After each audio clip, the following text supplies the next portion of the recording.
Կրակոցներ են հնչել Աջափնյակ վարչական շրջանում, հրազենային տարբեր վնասվածքներով հիվանդանոցը տեղափոխվել 7 քաղաքացի։ Նրանցից մեկը մահացել է, երկուսի վիճակը ծայրահեղ ծանր է։ Դեպքի վայրում հայտնաբերվել են ինքնաձիգից եւ ատրճանակից արձակված պարկուշներ, առնանման հետքեր։ Դեպքի վայր են ժամանել ոստիկանապետ Կամո Ցուցուլյանն ու իր տեղակալները։ Ոստիկանները դեպքի վայրում կայանած Lexus Magnish-ի մեքենայում կրակոցների հետքեր են հայտնաբերել։ Ներկայումս վիրավորների ինքնությունը պարզ չէ։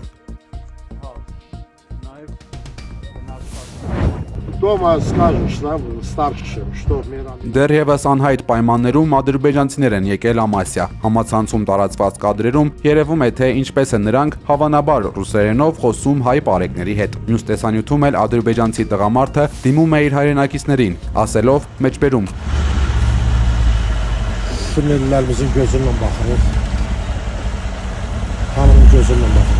Ողջույններ Ամասիայի հենց կենտրոնից, կարոտած նայում ենք մեր բնակավայրերին։ Գիտեմ, որ հիմա բոլորի սիրտն էլ այստեղ է։ Աստված տա ամեն ինչ լավանա, որ վերադառնանք մեր հայրական օջախները։ Ադրբեջանցին տեսանյութում նաև վերհիշում է Ամասիայի խորհրդային տարիների տեսքը, մատնանշելով, թե որտեղ են գտնվել Լենինի արձանը, քարե աղբյուրները, խանութն ու ռեստորանը։ Նա հույս է հայտնել, որ ով ցանկանա կկարողանա վերադառնալ։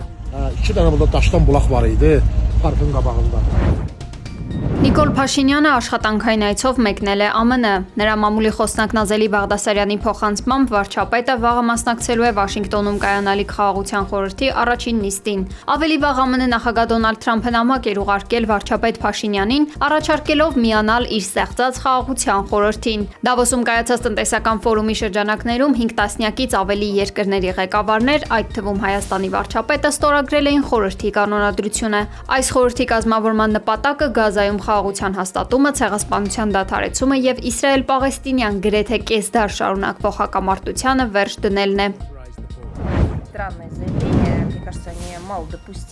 Ռուսաստանի արտաքին գործերի նախարարությունը տարօրինակ եւ անթույլատրելի է որակել 3 օր առաջ Հայաստանի վարչապետի հայտարարությունները երկաթուղու կառավարման եւ կոնցենսիոն պայմանագրի հնարավոր փոփոխության վերաբերյալ։ Ռուսաստանի արտգործնախարարության պաշտոնական ներկայացուցիչ Մարիա Զախարովան հիշեցրել է, որ Հարավկովկասյան երկաթուղին արդեն 20 տարի ապահովում է ոլորտի կայունությունը եւ իրականացնում է զգալի ներդրումներ, որոնք դեռևս չեն փոխհատուցվել։ Զախարովայի պնդմամբ ռուսական օպերատորը Հայաստանին չի զրկում մրցակցային առավելություններից, այլ ընդհակառակը ստեղծում է դրանք։ Նա նաև շեշտել է, որ Երևանում մեջբերում մոռացել են ընկերության ստեղծած բազմաթիվ աշխատատեղերի մասին։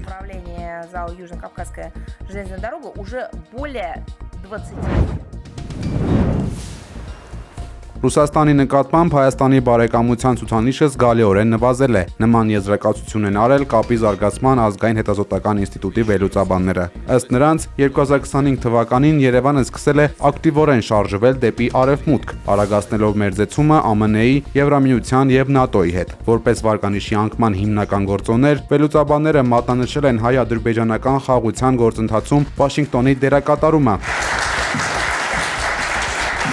հայ-ամերիկյան համատեղ զորավարժությունները եւ վիզայի ռեժիմի ազատականացման քննարկումները։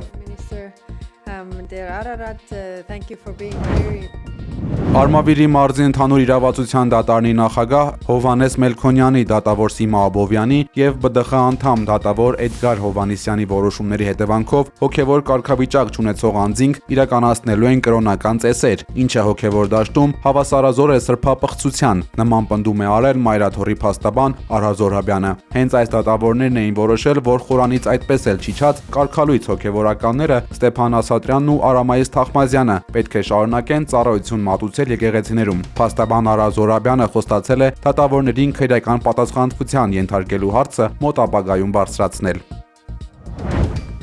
Արցախի օկուպացված տարածքներում ադրբեջանցի սակրավոր է պայթել։ Ադրբեջանի համապատասխան կառույցների մամուլի ծառայության փոխանցմամբ սակրավորը վնասվածքներ է ստացել հակահետևակային ականի պայթյունից, վնասելով դեմքն ու ձախ ձեռքը։ Ժնևում Իրանի եւ ԱՄՆ-ի ներկայացուցիչների միջև տեղի ունեցած անուղղակի բանակցությունների երկրորդ փուլն ավարտվել է կառուցողական մթնոլորտում։ Escalating armed conflicts Իրանի արտգործնախարար Աբբաս Արաղչին հայտարարել է, որ կողմերին հաջողվել է փոխըմբռնման հասնել հիմնական հարցերի շուրջ, որոնք պետք է լուծեն երկարամյա միջուկային վեճը։ Չնայած առաջընթացին նախարարը նշել է, որ սա դեռ չի նշանակում, թե վերջնական համաձայնագիրն անմիջապես կկնքվի։ Ըստ ամերիկյան կողմի Իրանը պարտավորվել է առաջիկա 2 շաբաթվա ընթացքում ներկայացնել մանրամասն առաջարկներ առկա տարաձայնությունները վերջնականապես հարթելու համար։ Ortak gündemimizin başlıca konusunu Թուրքիայի նախագահ Ռեջեփ Թայիփ Էրդողանը հայտարարել է, որ Իրանի դեմ նոր պատերազմը միայն վնաս կհասցնի տարածաշրջանին։ Թուրքիան կողմ է երկխոսության միջոցով խնդիրների կարգավորմանը։ Իրանի հոգևոր առաջնորդ Այաթոլլահ Ալի Խամենեին արձագանքել է Դոնալդ Թրամփի Իրանում այսպես կոչված իշխանափոխություն իրականացնելու հնարավորության մասին ակնարկներին, նախազգուշացնելով, որ Վաշինգտոնի ցանկացած նման փորձ ձախողվելու է։ Միացյալ Նահանգները բանակցությունների ընթացքում ձգտում է քննարկման առարկա դարձնել նաև Իրանի հրթիռային զինանոցը, մինչդեռ Թեհրանը կտրուկ մերժում է, պնդելով, որ պատրաստ է քննարկել միայն միջուկային սահմանափակումները տնտեսական պատժամիջոցների չեղարկման سازنده وجود داشت. Իրանական կողմը շեշտել է, որ հաջողությունը կախված է, թե որքան իրատեսական պահանջներ կներկայացնի ԱՄՆ-ն։ Ժնևում ընթացող Ուկրաինայի շուրջ եռակողմ բանակցությունների երկրորդ օրվա քննարկումներն ավարտվել են։ Դրանք անցել են դռնփակ ձևաչափով։ Նախորդին տեղի ունեցած քննարկումներից հետո կողմերը դեռևս որևէ շոշափելի արդյունքի չեն հասել։ Как вы знаете, переговоры шли 2 дня. Ռուսաստանյան պատվիրակության ղեկավար Վլադիմիր Մեդինսկին բանակցությունները բնութագրել է դժվար, բայց գործնական։ Հայտնի է, որ կողմերի միջև նոր հանդիպումը կկայանա շուտով։ Ռուսաստանի նախագահի մամուլի քարտուղար Դմիտրի Պեսկովը հայտարարել է, որ թեև Վլադիմիր Պուտինին պարբերաբար տեղեկացնում են հանդիպան ընթացքի վերաբերյալ, սակայն միջանկյալ արդյունքների մասին խոսելը դեռ վաղ է։ Ուկրաինայի նախագահ Վլադիմիր Զելենսկին իր հերթին Ռուսաստանին մեղադրել է բանակցությունները միտումնավոր ձգձգելու համար, միաժամանակ շնորհակալություն հայտնելով ամերիկյան կողմին ցուցաբերած ուշադրության եւ համբերատարության համար։ Ուկրաինայի ղեկավարն իր թիմին հանձնարարել է Ժնևում հանդիպում կազմակերպել Պուտինի հետ, նշելով, որ պատրաստ է քննարկել Դոնբասից զորքերի դուրսբերման հարցը։ Սակայն նա շեշտել է, որ ուկրաինացի ժողովուրդը չի համաձայնի միակողմանի նահանջ Դոնբասից։ Զելենսկին անազնիվ է որակել Ուկրաինայի նկատմամբ կիրառվող Դոնալդ Թրամփի հրապարակային ճնշումները։ Ըստ նրա, դրանք պետք է կիրառվեին Ռուսաստանի նկատմամբ զիջումների հասնելու նպատակով։ Չնայած լարված մթնոլորտին կողմերը շարունակում են քննարկել հակամարտության կարգավորման ռազմական, քաղաքական եւ հումանիտար խնդիրները։ Գործընթացին տեղում հետևում են նաեւ բրիտանացի դիվանագետները։ Խաղաղության հեռանկարը մնում է անորոշ Դոնբասի նկատմամբ վերահսկողության եւ տարածքային ամբողջականության վերաբերյալ սկզբունքային տարաձայնությունների պատճառով, նկատում են վերլուծաբանները։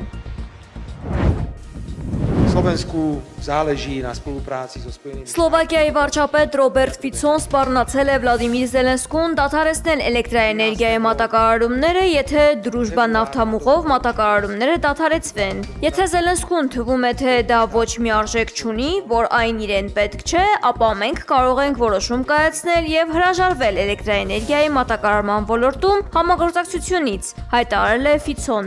Այս ամենը տեղի է ունենում, երբ Ուկրաինան պարբերաբար խնդրում է ԱՄՆ-ին համաձայնության գալ Ռուսաստանի հետ չհարվածել էլեկտրաէներգիան ապահովող ենթակառուցվածքներին։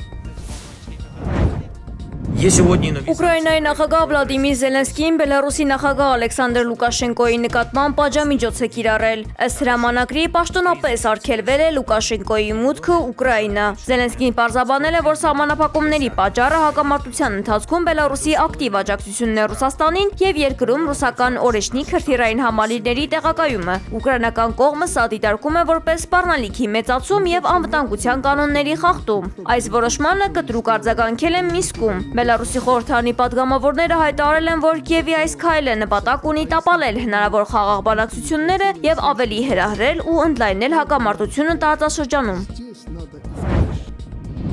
Անտարկտիդայի խորքերում առաջին անգամ տեսախցիկը շնաձուկ է ֆիքսել։ Սա հազվագյուտ երևույթ է։ Նախկինում տարբեր մասնագետներ պնդել են, որ շնաձկներ գոյություն չունեն Սառցե ջրերում։